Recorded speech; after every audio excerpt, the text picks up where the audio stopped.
సభలో శేష్ కుమార్ వివరాలకైతే మాజీ ప్రధాని అటల్ బిహారీ వాజ్పేయి జయంతి కార్యక్రమం ఒంగోలులోని స్థానిక హౌసింగ్ బోర్డులోని Ongole BJP assembly convener Yoga Yadav ఆధ్వర్యంలో ఘనంగా నిర్వహించారు. ఈ కార్యక్రమం ముఖ్య అతిథిగా బీజేపీ జిల్లా అధ్యక్షులు పివి శివారెడ్డి, రాష్ట్ర కార్యవర్గ సభ్యులు ఈదల మోహన్, ఒంగోలు పార్లమెంట్ కన్వీనర్ సగ్గం శ్రీనివాసరావు, రెండవ మండల అధ్యక్షులు సంజీవ్ కుమార్, రాయపట అజయ్, సీతారామయ్య, దామోదర్, రాధాకృష్ణమూర్తి, సత్యవతి, కృష్ణవేణి, గుర్రం రంగనాథ్, సత్యనారాయణ తదితరులు బాగున్నారు.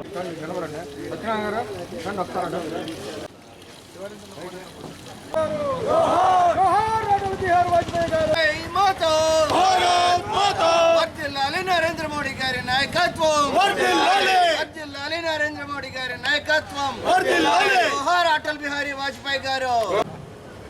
భారత్ మాతా కీ జై, భారత్ మాతా కీ జై, భారత్ మాతా కీ జై.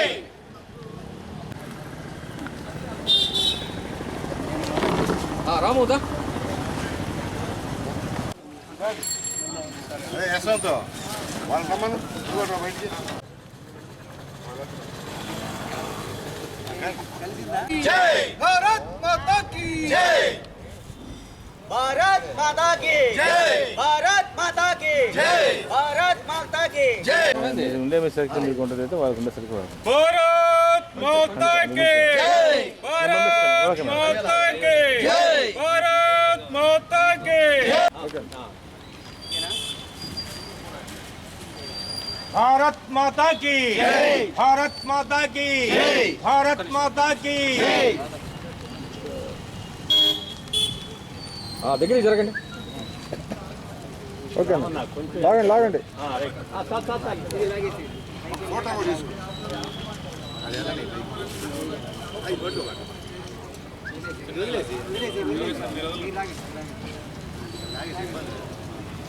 భారత్ మాతా కీ, భారత్ మాతా కీ.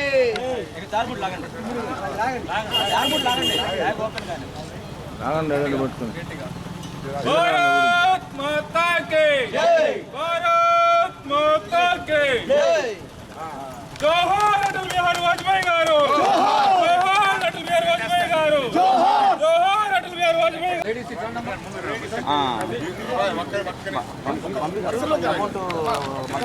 भारत माता की जय, मातरम मातरम वंदे मातरम, मातरम मातरम वंदे मातरम. भारत माता की भारत माता की వర్ధిల్లాలి నరేంద్ర మోడీ గారి నాయకత్వం, వర్ధిల్లాలి భారతీయ జనతా పార్టీ. జోహార్ అటల్ జీ, జోహార్ అటల్ జీ, జోహార్ అటల్ జీ.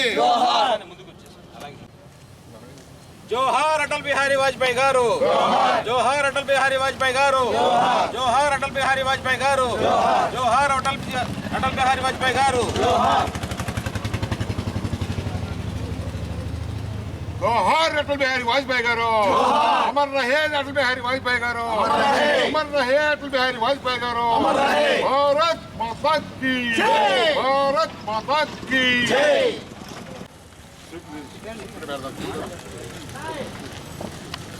శివారెడ్డి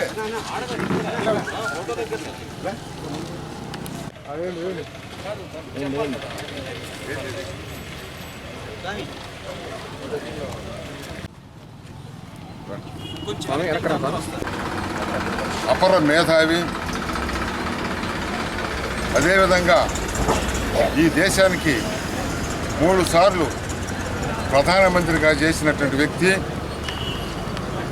భారతదేశం అంటే గుండెల్లో పెట్టుకొని చూసేటువంటి వ్యక్తి, మరి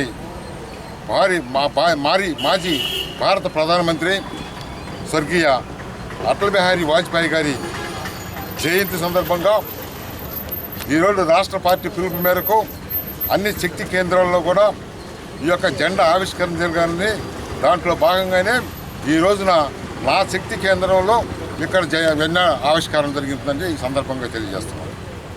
ప్రధానంగా అటల్ బిహారీ వాజ్పేయి గారి గురించి చెప్పాలంటే ఆయన ఒక ఉన్నతమైన కుటుంబం.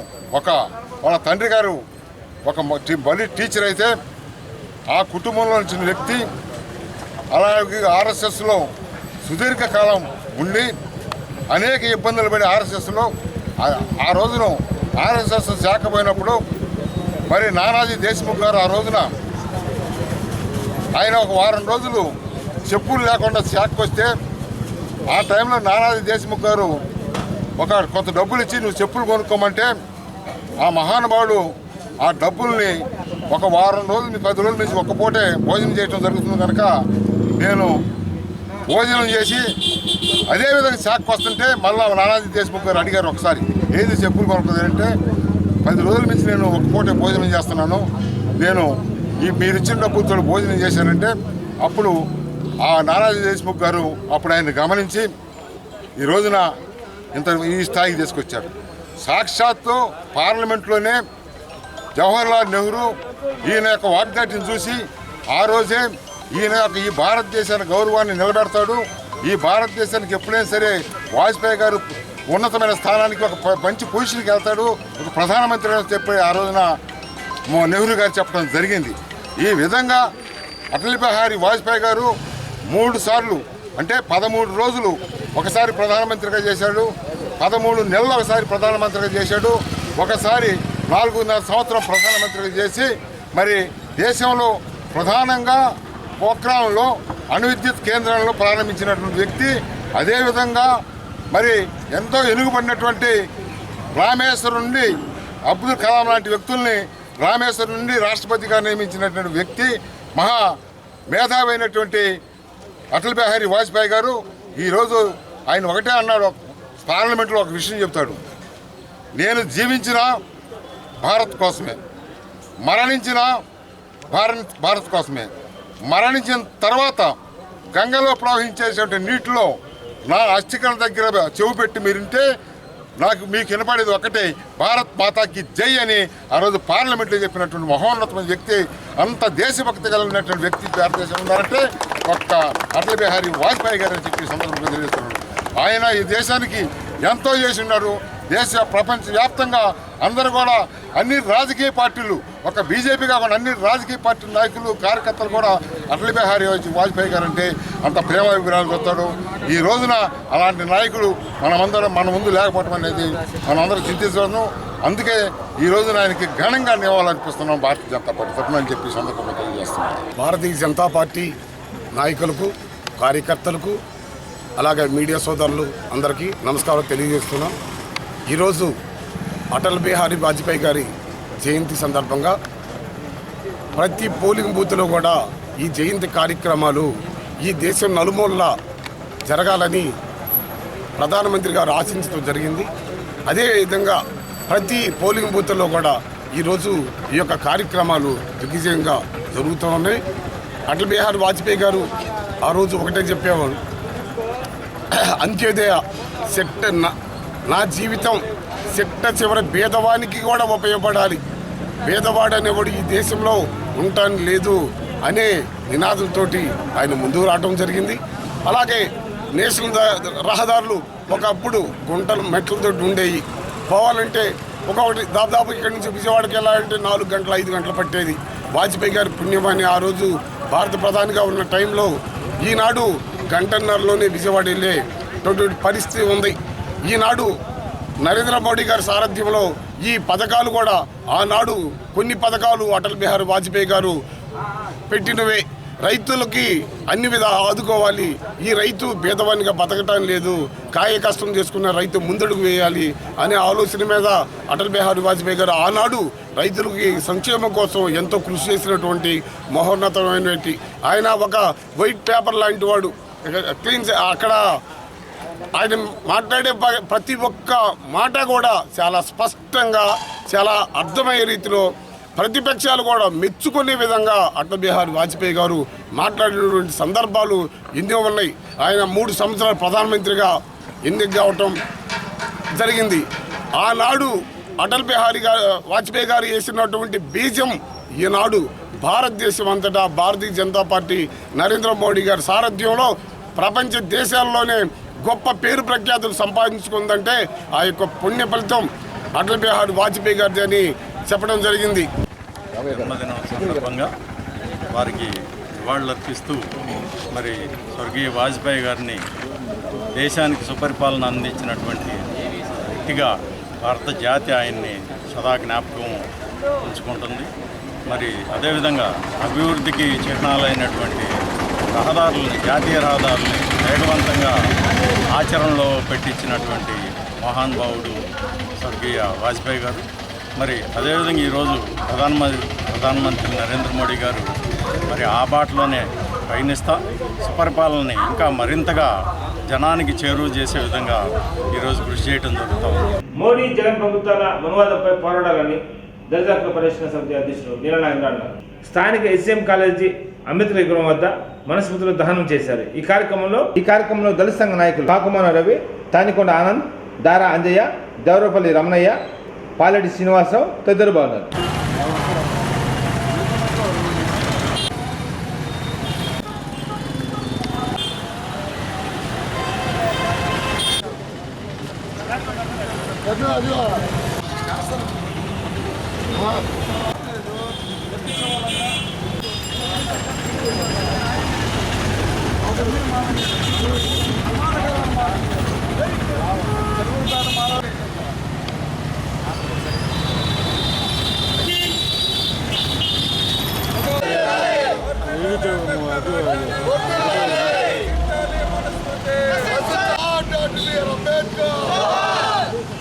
అంబేద్కర్ రాజ్యాంగం రచించాలి.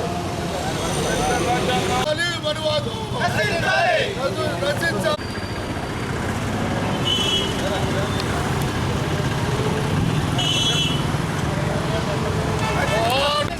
మోడీ మనువాదం రచించాలి. మనుస్మృతి రచించాలి. అంబేద్కర్ రాజ్యాంగం వర్ధిల్లాలి. అంబేద్కర్ రాజ్యాంగం వర్ధిల్లాలి. Doctor BR Ambedkar, doctor BR Ambedkar. మనువాదం రచించాలి. మనువాదం రచించాలి.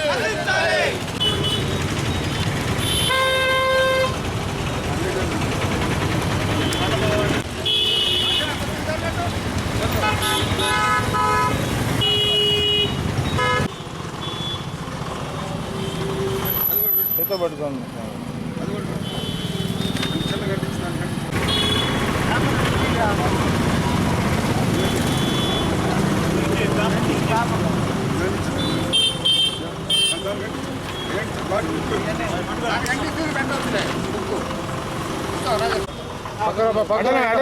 పక్క రావాలి అక్కడ.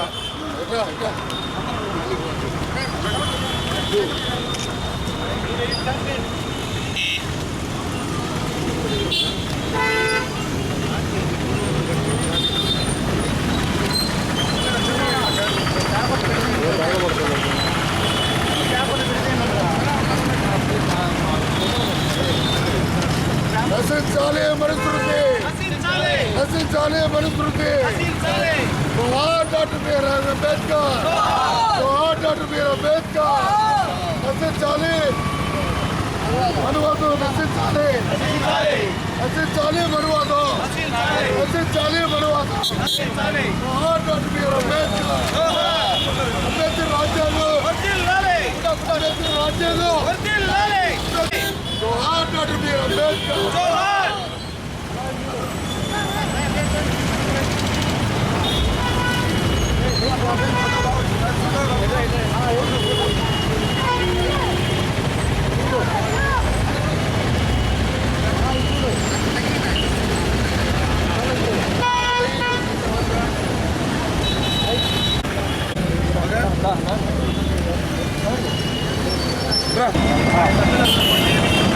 వేలాది సంవత్సరాలుగా భారతదేశంలో కొనసాగుతున్న మనువాదాన్ని నిరసిస్తూ 1927 డిసెంబర్ 25వ తేదీన మహాచెరువుల పోరాటంలో భాగంగా అంబేద్కర్ గారు మనుస్మృతిని దహనం చేశారు. మనుస్మృతి అంటే బ్రాహ్మణ, వైశ్య, క్షత్రియ కులాలకు తప్ప శూద్రులు అంటే ఇప్పుడున్న కమ్మ, రెడ్డి, కాపు, వెలమ అందరూ కూడా శూద్రులేను. వీళ్ళందరూ కూడా వాళ్ళు ఆంక్షలు విధించారు. వీళ్ళందరూ కూడా మానవ హక్కులు కేవలం ఏదో ఎస్సీ ఎస్టీలు బీసీలకే కాదు, కేవలం ఎస్సీ ఎస్టీలు దళితులు అనుకోవడం కాదు. మనుస్మృతి కమ్మ, రెడ్డిలు కూడా శూద్రులుగానే భావించారు మొన్నటిదాకా. కాబట్టి వీళ్ళందరికీ మానవ హక్కు నిరాకరించబడి విద్య నిరాకరించబడింది. ఆ మహిళలకి విద్య నిరాకరించింది, వివాహాలు నిరాకరించబడ్డాయి, ఆస్తి హక్కు లేదు, మనుస్మృతి ఇదంతా భాగం. ఈ మనుస్మృతిని నిరసిస్తూ మంచినీళ్ళకి దళితులకి మంచినీళ్ళు చెరువులో కూడా నీళ్లు తెచ్చుకునే అధికారం లేదు, దాన్ని దానం చేశాడు 90 ఏళ్ల క్రితం అంబేద్కరు. అదేవిధంగా 1950 జనవరి 21వ తారీఖున మనుస్మృతి స్థానంలో అంబేద్కర్ రాజ్యాంగాన్ని ప్రవేశపెట్టాడు. భారతదేశంలోని మహిళలు అదేవిధంగా మానవులందరూ కూడా అందరికీ ఒకే ఓటు, ఒకే హక్కు, ఒకే విలువతోటి అంబేద్కర్ రాజ్యాంగం మనుస్మృతి స్థానంలో వచ్చింది. కానీ ఈరోజు భారతదేశాన్ని పరిపాలిస్తున్న మోడీ అదేవిధంగా రాష్ట్రాన్ని పరిపాలిస్తున్న జగన్ కూడా మనువాదాన్ని కొనసాగిస్తున్నారు. ఎస్సీ బీసీలకు హక్కులు లేవు, సంక్షేమ పథకాలు లేవు, ఎస్సీ చట్టాన్ని తూట్లు పొడిచారు, సంక్షేమం లేదు, బ్యాక్లాగ్ పోస్టులు లేవు, ఆర్థిక అణచివేత కొనసాగుతుంది, ఇంగ్లీష్ మీడియంలో విద్య లేదు, మంత్రులకు పదవులు ఇచ్చినా కానీ వాళ్ళకి హోదా లేదు, గౌరవం లేదు, ప్రోటోకాల్ లేదు. ఈ విధంగా మొత్తం పూర్వకాలంలో ఉన్న మనుస్మృతి ఈరోజు జగన్ ప్రభుత్వం, మోడీ ప్రభుత్వం బీసీలకు కులగాలని ఎందుకని ఆర్ఎస్ఎస్ ప్రభుత్వం అంటుంది. అంటే అడవుల్లో ఉండే పురులకి సింహాలకి లెక్కలు ఉండేవి, కానీ బీసీలు భారతదేశంలో ప్రధానంగా 60% ఉన్న బీసీలకి కులాగరం. నేను మోడీని చెప్పుకుంటున్నా, నేను బీసీని చెప్పుకుంటున్న మోడీ పరిపాలనలో బీసీలు కులగాలని అవసరం లేదని ఆర్ఎస్ఎస్ ప్రకటిస్తుంది. ఇది బీసీలందరూ కూడా గ్రహించాలి. బీసీలకి చట్టసభల్లో ప్రాతినిధ్యం వహించాలి. ఎమ్మెల్యే ఎంపీ సీట్లో వాళ్ళకి వాటా కల్పించినప్పుడే, రిజర్వేషన్ కల్పించినప్పుడే భారతదేశంలో ప్రజాస్వామ్యం పరడ వెళ్ళింది. కాబట్టి మోడీ జగన్ ప్రభుత్వాలు అటు ఎస్సీ ఎస్టీ బీసీలని ముస్లిం మైనార్టీలని ఈరోజు క్రిస్మస్ కానుక అని చెప్పుకుని గతంలో ప్రభుత్వాలు ఇచ్చారు, కానీ ఈ ప్రభుత్వంలో క్రిస్టియన్ అని చెప్పుకునే జగన్ ఈరోజు క్రిస్మస్ కానుక కూడా లేకుండా కేవలం పులివెందుల్లో ప్రార్థన చేస్తున్నాడు. అదేవిధంగా 4.5 ఏళ్లుగా కోడి కత్తి సీన్ని జైల్లో పెట్టాడు. ఎవరు అడగకుండానే 19 కేసులు మాలామాదిగల మీద కేసులు రద్దు చేసేవారు గొప్పలు చెప్పుకున్న జగను 20వ కేసుగా కోడి కత్తి సీన్ని కేసును కూడా రద్దు చేయాలని మేము డిమాండ్ చేస్తున్నాం. కోడి కత్తి జగన్ మీద దాడి చేసినప్పుడు జగన్ మామూలు మనిషి ముఖ్యమంత్రి కాదు. కాబట్టి ఈరోజు శిక్ష వేసినా కానీ 2 సంవత్సరాలు వేసేవాళ్ళు ఆ కేసులు. ఆ కోర్టు విచారణకు రాకుండా కేసులు జగన్ ప్రభుత్వం వాస్తవాలు తెలుస్తాయని కోడి కత్తి సీన్ని కేసులు కూడా విచారణ రాకుండా చూస్తుంది. నిజంగా దళితుల మేనమామ జగన్ క్రిస్టియన్ అయితే కోడి కత్తి సీన్ కేసుని రద్దు చేయాలని చెప్పి మేము డిమాండ్ చేస్తున్నాం. మనువాదం ఏ రూపంలో ఉన్నా కానీ ఆ మనువాదాన్ని నిరసించాలని చెప్పి దీన్ని అంబేద్కర్ వాదం కొనసాగాలి, మనువాదం నశించాలి, మానవ హక్కులు అంబేద్కర్ రాజ్యాంగం హక్కులకై పోరాడాలి. ఈ వార్తల సమాప్తం. నమస్కారం.